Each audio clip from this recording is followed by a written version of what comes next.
اعوذ باللہ من الشیطان الرجیم بسم اللہ الرحمن الرحیم۔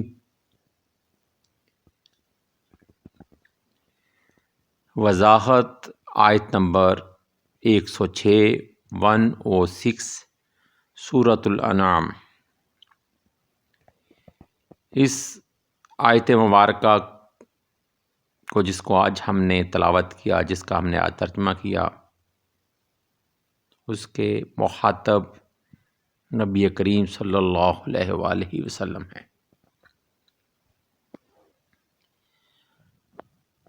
حضور نبی کریم صلی اللہ علیہ وآلہ وسلم کو اور آپ کی امت کو حکم دیا جا رہا ہے کہ وحی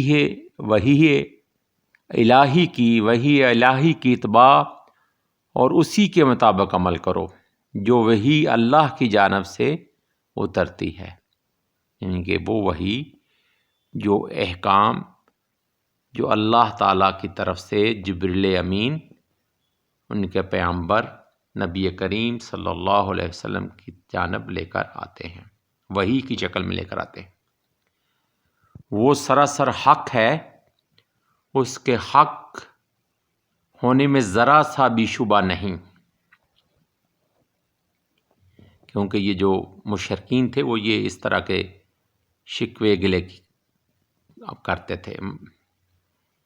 معبود برحق صرف وہی اللہ وحدہ لا شریک ہے، جو خالق کائنات ہے، جو مالک کائنات ہے، جو رزاق کائنات ہے۔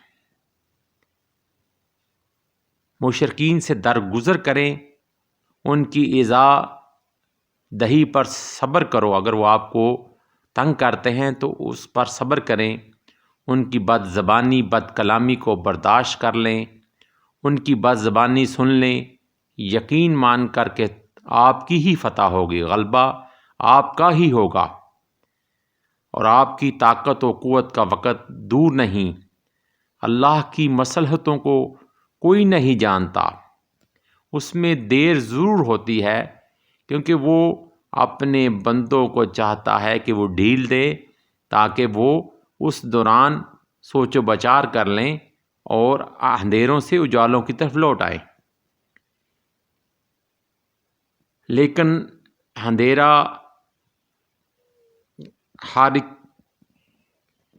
کا مقدر ہوتا ہے، کسی کا تھوڑی دیر کے لیے اور کچھ لوگ اس اندھیرے سے باہر نکل آتے ہیں۔ من الظلمات الی النور، اندھیرے سے اجالوں کی طرف نکل آتے ہیں۔ اگر اللہ چاہتا تو سب کو ہدایت دیتا، اس کی مشیت اس کی حکمت وہی جانتا ہے، نہ کوئی اس سے باز پرس کر سکے، نہ اس کا ہاتھ تھام سکے۔ وہ سب کا حاکم ہے اور سب سے سوال کرنے پر قادر ہے، اور سب اس کے آگے جواب دہ ہیں، وہ کسی کو جواب دہ نہیں۔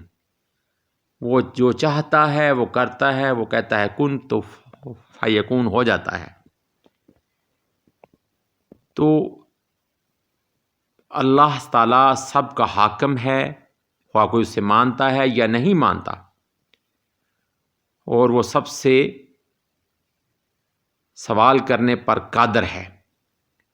تو اس کے اقوال و اعمال کا محافظ کوئی دوسرا نہیں، ہو ہی نہیں سکتا، تو ان کے رزق وغیرہ و امور کا وکیل اللہ تعالیٰ ہی ہے، آپ نہیں ہیں۔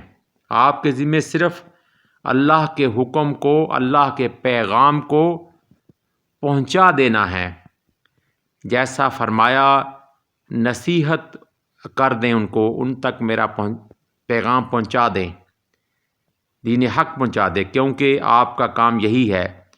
آپ ان پر کوئی داروغہ یا نگہبان نہیں ہیں، آپ کی ذمہ داری صرف پیغام پہنچانا ہے، اور اس کی ایکسپلینیشن ان کی وضاحت ان کو دینی ہے، باقی حساب ہمارے ذمہ ہیں۔ اگر کوئی آپ کی طرف آتا ہے آپ کے حسن خلق کی وجہ سے، تو یہ اس کے اوپر آپ کی مہربانی ہی